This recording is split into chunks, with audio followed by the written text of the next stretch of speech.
that, huh? Okay. I hate using these. Okay. I'll try. But before I do that, in true fashion for each of the Washington Township Advisory Council meetings, it's to go through what this process is about, what this committee work is, and we've stayed true to that process throughout. Where do I point this? Give me training. There we go. Did I skip one? We may not have to go to the timing at the end because our topics are relatively brief this evening. I apologize up front. When we're talking about school hours, Lynn Howard, our Director of Transportation, will come up and talk to you a little bit about some of the challenges that we have any time we look at adjusting student hours and how transportation affects that process. So she's going to be here to talk about that. So again, these are our ground rules, if you will, or our agenda. And this is what we share with each advisory council. What our advisory council is advisory in nature. You give us your thoughts and your feedback. We bring that back to our cabinet, to our administrative team, to our Teachers Association discussion formats, and that's how we end up with final recommendations. We bring those discussions back to PTO, back to Parent Council, back to the Advisory Council, and it's advisory in nature. We talk about district-wide issues in this format. Again, broad base of stakeholders. We receive input from our transportation department, our bus drivers. We've had discussions with our cafeteria workers, custodial and maintenance staff, as well as parents, administration, teachers, have all contributed in various ways in Washington Township Advisory Council. It gives us those multiple voices and perspectives. Our study topics this year, strategic plan, which was adopted at the previous board meeting for 2013 through 16, 12 through 15, the next 5 years. And we'll be posting that if the goals haven't already been posted. You can see those on our website very soon. Our school calendar, and again, our student hours issues. What this group is not is a decision-making group. Again, it's advisory in nature. We really do value your input. We have made many adjustments to calendar and to student hours based on the input from this very group. But it doesn't make the final decision or final recommendation. The adoption of things like calendar and the student hours ultimately rest with our Board of Education. We don't talk about individual school-based issues, although we are available in the administration at the various schools that we have Advisory Council held, are available for questions before and after the meeting. We do discuss district-wide issues or isolated or exclusive issues to your particular child. And it's not a replacement group for things such as PTO, Parent Council. It's just another forum for a broad base of stakeholders to come back. And it's not a forum that we bring open topics to the floor. Again, we're here after the meeting, and so I would encourage you, if you have those types of issues, that you would let us know after the meeting, and that we can set up either an appointment or a way to communicate if you have other things that you'd like to discuss. We have 2 more Advisory Council meetings scheduled. One at Norr Elementary on the 21st of March, and then our final wrap-up on April 18th. You can find all of this on our website, and you can become part of our mailing list for the Washington Township Advisory Council, and that list will carry over in future years, and then you can opt to continue or opt out of the Advisory Council if you so choose. Okay. School calendar update. One of the things that drove our decision for the 2012-2013 calendar was standardized test dates. Many of those dates we were not able to move. The PSAT is a national preliminary SAT test that all of our sophomores and all of our juniors take part in. It also is for our sophomores their opportunity to be designated a National Merit Semifinalist. And North Central High School has been very fortunate to have many National Merit Semifinalists qualify, and that usually comes with some scholarship money attached task because that puts them in the elite of the potential SAT test takers in the country. So that puts them on a very short list on many of the universities across the nation and puts them in line for scholarships. So things like that influence the days that we calendar students to be at school. The anticipated date for that in 2013 is October 16th, so we kind of have to be very careful and cognizant of that as we look at days. For those that are aware, the 2012-2013 calendar will consist of a 1-week break at the conclusion of the first 9 weeks. It will also consist of a 1-week break at Thanksgiving. And then a traditional 2 weeks off for winter break and a traditional 1-week break at spring break.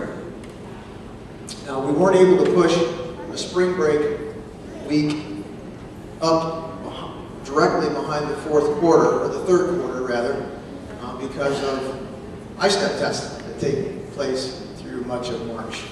And those are designated by the state, and obviously we don't have any flexibility on that time. So again, it's a 1-week break following the first quarter, a 1-week break at Thanksgiving, 2-week winter break, 1-week spring break.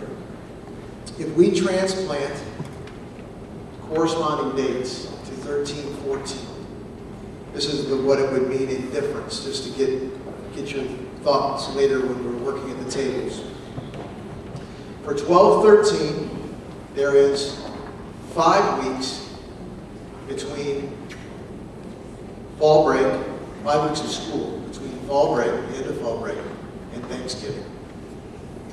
And there is 4 weeks between the end of Thanksgiving break and winter break. If you transpose those dates to 2013, there would be 6 weeks of school between fall break and Thanksgiving. And there would be 3 weeks between Thanksgiving break and winter break. The reason for that is, as happens every so many years, Thanksgiving flips to the late time. So Thanksgiving is the 27th or 28th of November 2013. Somebody's probably going to check me on that out there, but it's later. Okay, I think it's the 27th or 28th.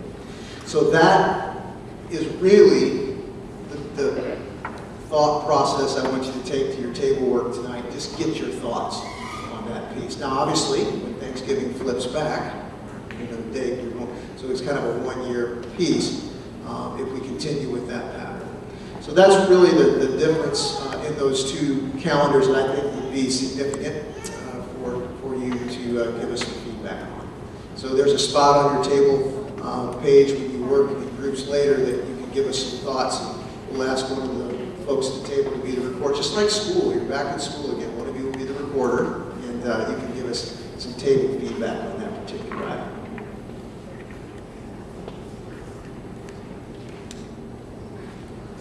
Okay, school hours. Just as a reminder, the entire reason we really even examined the student hours piece was the fact that our elementary day is extremely short, certainly compared to all the elementary schools in Marion County. And I've worked in various districts of varying sizes. It's certainly the shortest elementary day that I've been around or accustomed to. And so we really wanted to address the need to give our students support at the elementary level. Both students who need additional academic support and for those who need enrichment and opportunities to stretch. So that was the crux of the entire conversation of student hours. But to do that, we wanted to do that in a way that did not impact our secondary levels significantly in their instructional time. And, as you may be aware, transportation is a huge driver in any district. Distances between schools, distances of routes, etc., distances between schools that dictate drop times and pickup times.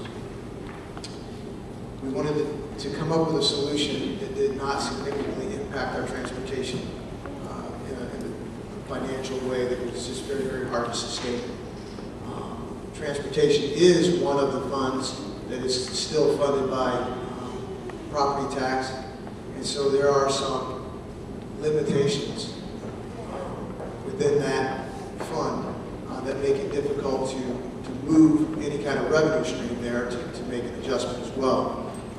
There's a lot of complicated language and legislation all the time that's being proposed around that, but it's certainly not something that can be necessarily counted on from year to year. But we wanted to make sure that it was something that did not cause a significant financial impact, i.e. adding buses to the routes, adding drivers to the point that it was difficult to sustain financially.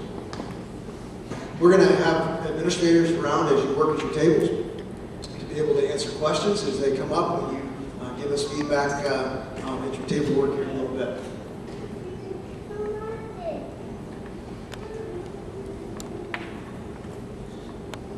We have had surveys online at various times throughout the year about this topic of student hours.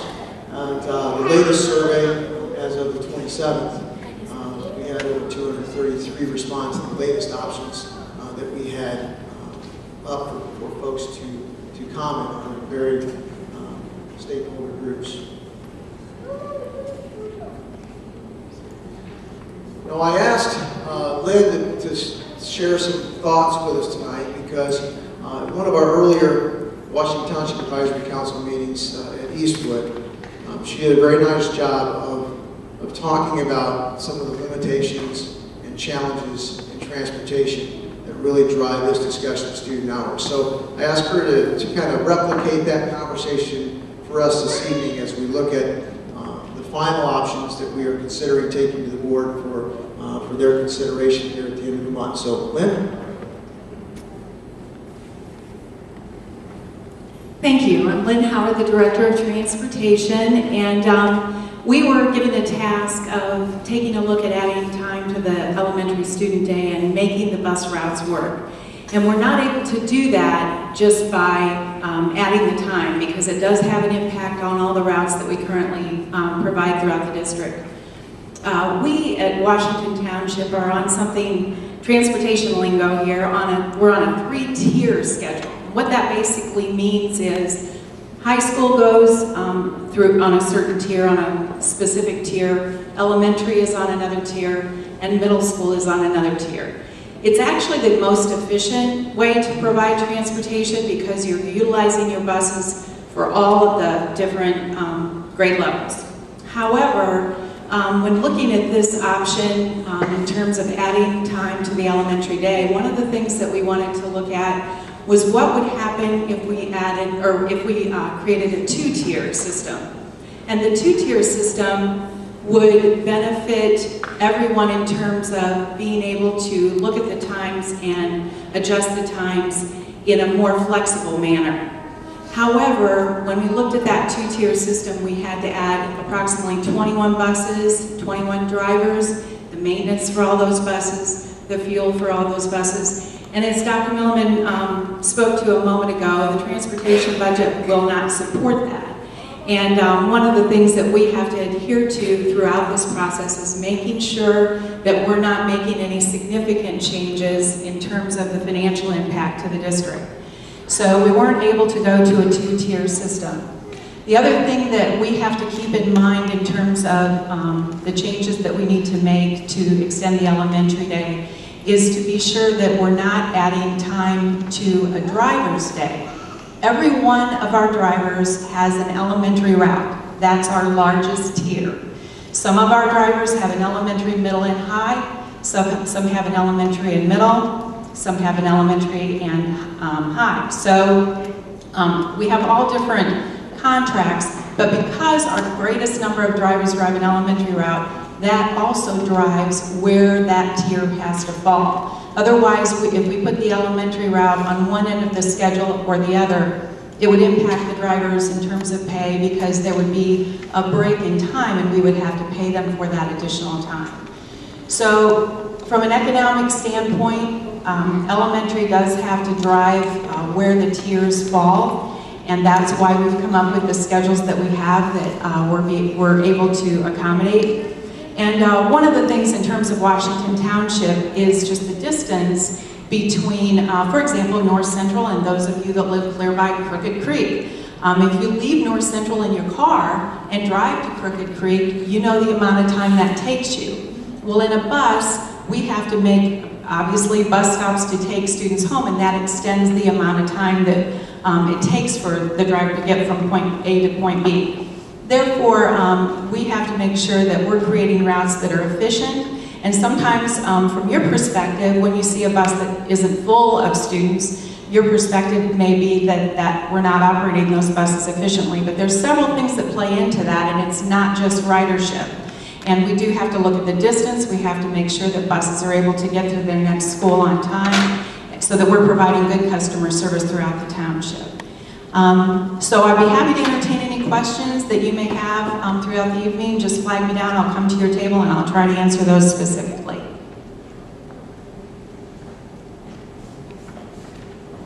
Thank you, Lynn. It'd be great to have her here this evening and clarify any questions you might have, so I encourage you to do that. All right.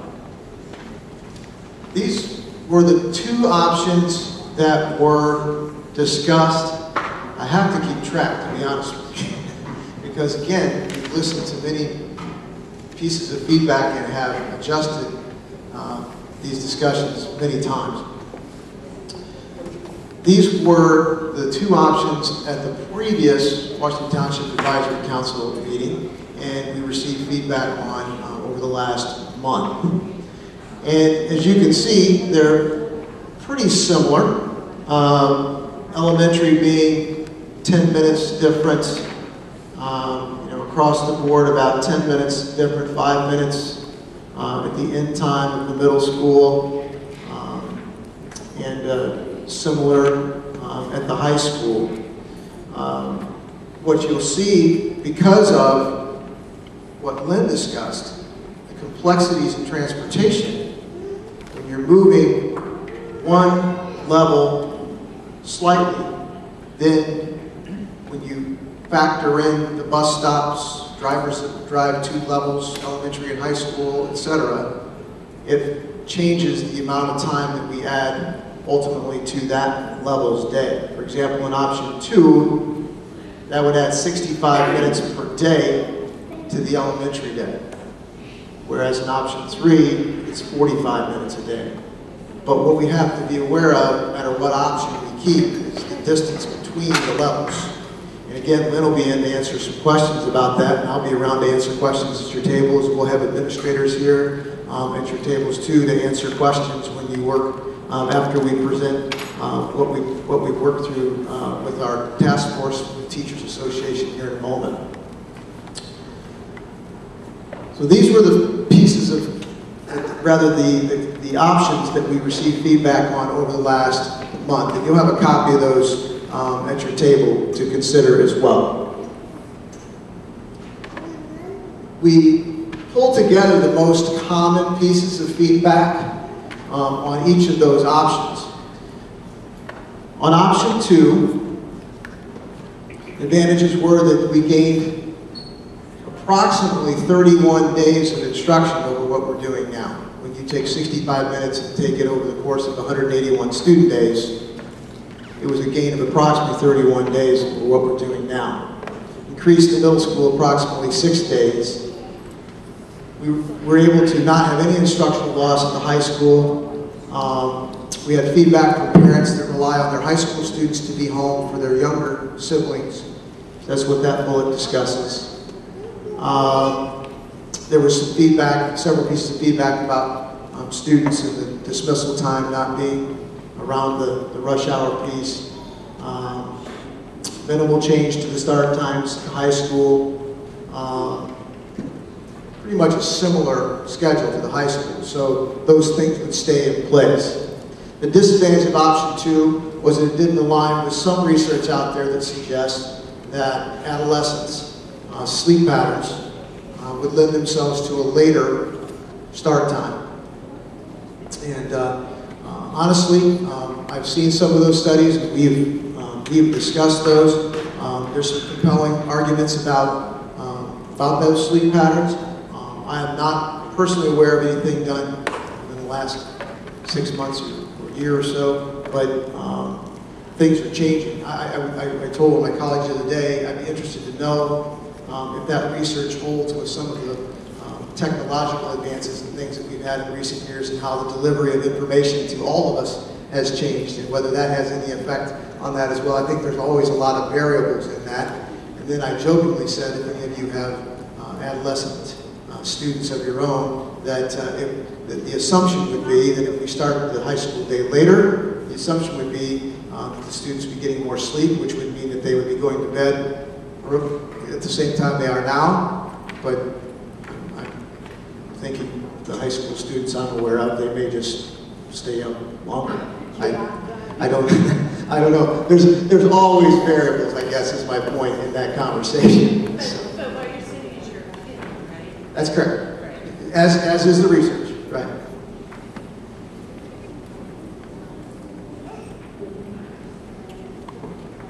Option 3, you're going to see if I can get it to advance.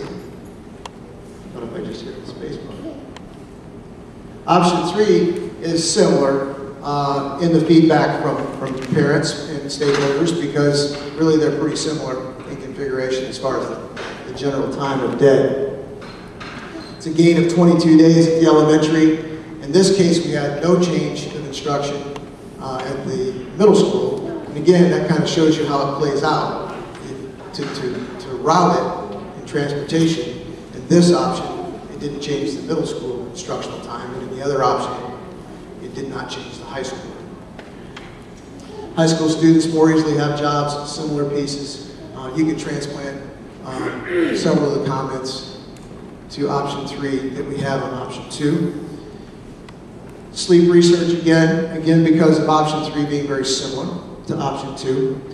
But then a disadvantage also, which was voiced very strongly, was it was a loss of instructional time at the high school. So it's a similar configuration. We have met on several occasions with our Washington Township Teachers Association in a joint task force that continues to look at this particular, that's the sole topic, is student hours. And just as late as last evening, we, with their help, looked at another option. Again, it'll seem very, very similar, but this option would add 50 minutes per day at the elementary. It would add 10 minutes per day at the middle school, 9:10 to 4:10. And at the high school, it shows a loss of 15 minutes per day, but a big chunk of those 15 minutes will be gained back by adjustments of passing periods. So it's not going to impact the actual class period. And the other adjustment that would be made at the high school in this option is that it would even out all of the class periods. For those of you who may have high school students, you know that one class period might be 51 minutes, one class period might be 49, one class period is 53. And my theory on that is that, having been in schools for 23 years, is that because of decisions just like the ones we're talking about tonight over time, and no one can remember when it happened, that's why you get those weird minutes in there, because it takes X amount of time for a bus to go from here to there, and then you end up with these crazy start and end times. So we have this uneven day at the high school, 51, 53, 50. In this configuration, all class periods would be 50 minutes. It would just even that out. So we've kind of adjusted on that end as well. And you again have the opportunity to give some feedback on this option at your table. This one just came to us last night. So let you kind of look at that for a second, kind of digest those 3 options as you see them up there, and think on that for a moment. But we're very, we've had some very positive conversation with our teachers. Again, lots of feedback from parents. Still receive emails almost daily that I'm responding to. All right.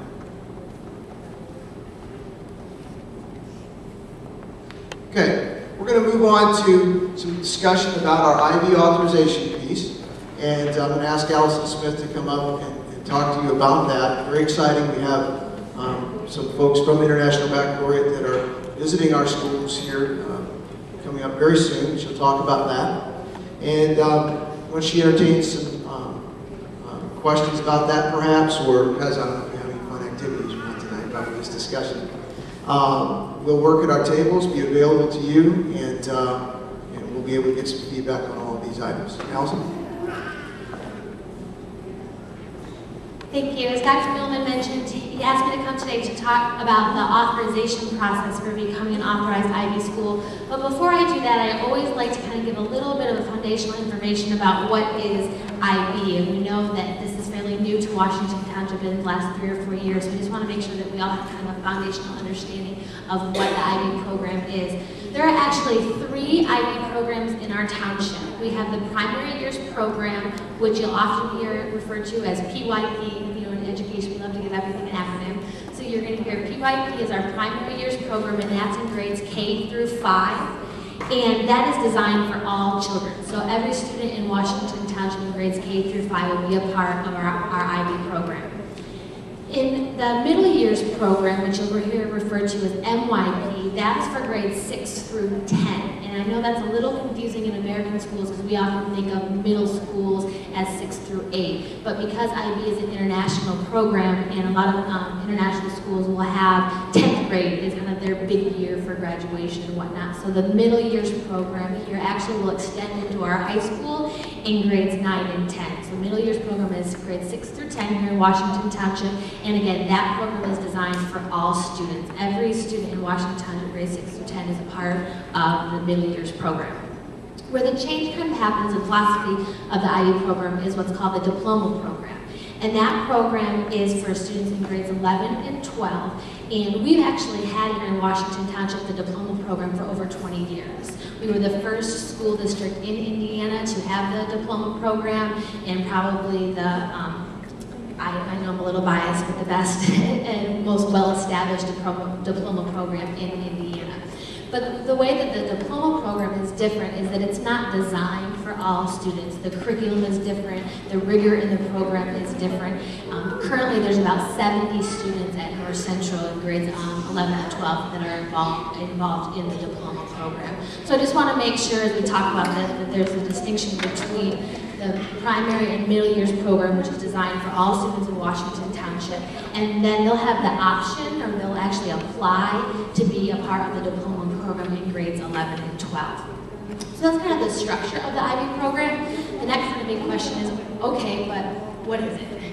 And without getting too deep into the weeds on the program, because I spent all day today talking to teachers and parents about what is the program. I know we don't have time to do that today, but just kind of a brief overview of it is it's a framework. It's kind of the best practices in everything in education. The best ideas for character education, the best ideas of how we teach students in the classroom, what teaching and learning should look like, being able to offer students exposure to a second language, talking about international mindedness and global awareness and what we need to do to prepare students for the 21st century.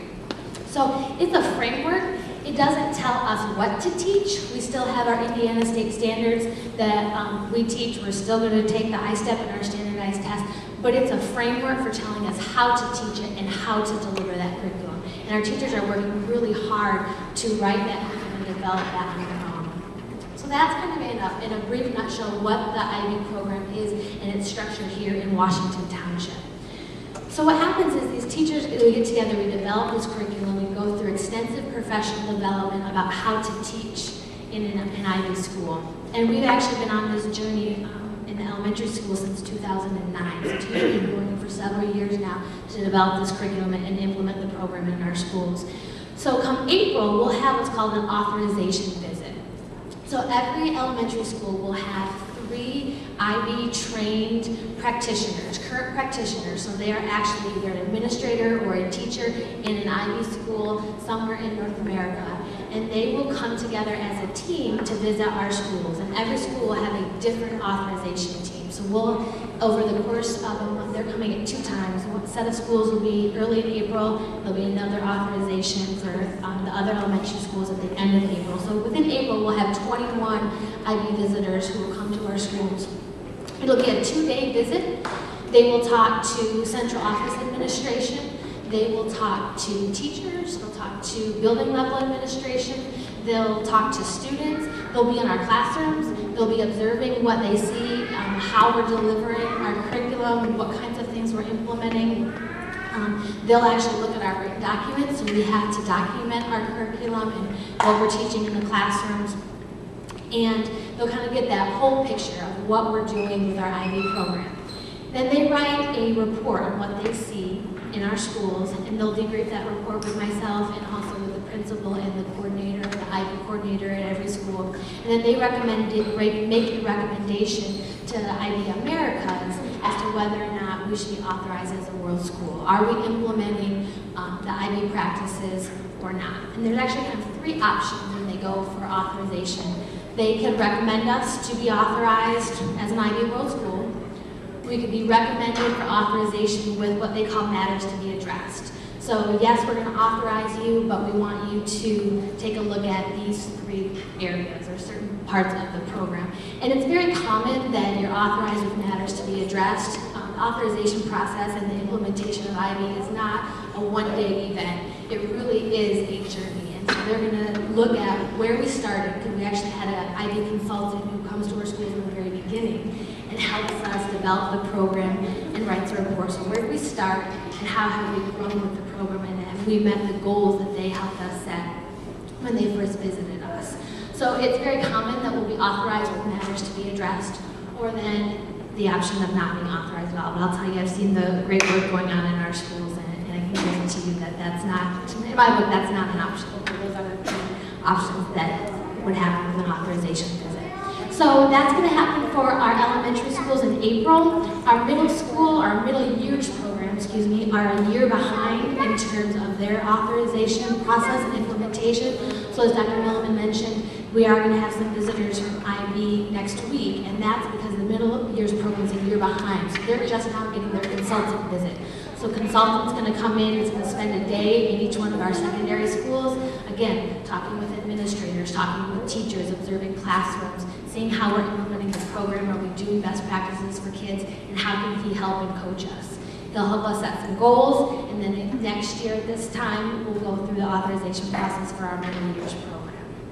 So it's an exciting time. I think there's an energy in our district right now of all of us working towards that same goal, and teachers are working really hard. Hopefully, again, these terms and things that IB, it isn't new to you. Hopefully you're seeing it in backpacks, and I encourage you that if you haven't heard of it before, that you talk to your school administrative team, the assistant principal, the principal, or the IB coordinator, who is also the media center specialist at each school, to find out some more information about the program. Because again, we're seeing a great impact on what it's doing for students. So like the rest of us, I'll be around as you're working at your tables. If you have any questions about the program, please feel free to ask. Thank you. Thanks, Allison. And I think I'll just work backward to talk about your table work. For IB, you see that it is a topic for our March meeting, and your feedback was very helpful to us as a parent, especially. What can we bring to that meeting in a structure, in a format that will help you in your role as a parent? I see some of our partners, child care providers, and camps, etc. Questions that you might have about the structure and framework of IB and how it might impact you, and how you can help your child or children and help us in that framework. So if Allison mentioned some things that got your wheels turning that way, we'd really like to give you the information that you need. So that's why we did a short introduction of it this evening, and we'll structure some table work and some opportunities for you to get a little bit deeper into that conversation based on your role at our next advisory council meeting. So I encourage you to do that. Also, Allison has put some extremely helpful toolkits, I'll call them, on our website that are question and answers as through the lens of a parent, community member, etc. So they're very brief, and it's really helpful. You know, it's frequently asked questions. So if you plan to attend the next advisory council meeting, I would certainly, or not, I would encourage you to go to the website and just browse through those Q&A documents. They're very, very well done and very, very important. As far as the school calendar goes, again, just some feedback on your thoughts about those differences. If we were to look at the same framework for 13-14 that we're looking at in 12-13, and those distances, if you will, between fall break and Thanksgiving and winter. Very interested in your thoughts on that. And then as far as the school hours goes, just your thoughts on the final options that we are considering, that are under consideration to take to our board for a recommendation. And certainly, this is really the first opportunity for any stakeholder group to give us any feedback on the task force option, because again, it was created last evening, actually. So it's our first opportunity to have some feedback on that. And I think it does address some of the concerns that we had around the additional time that certainly the 65-minute option had at the elementary level. I don't know if there's enough administrators here this evening to sit one at each table. If there's not, we will circulate. And again, if you would have one of your table partners there be kind of the recorder for the table, and we'll pass the feedback sheets to Cindy Stroud, sitting at the end, who welcomed you here this evening. Once you get done with your conversation this evening, you're free to go. After that conversation is ended, we will bring the group back together after that. So again, thank you so much for coming, and I'll circulate. Allison will be available, Lynn, etc. Thank you.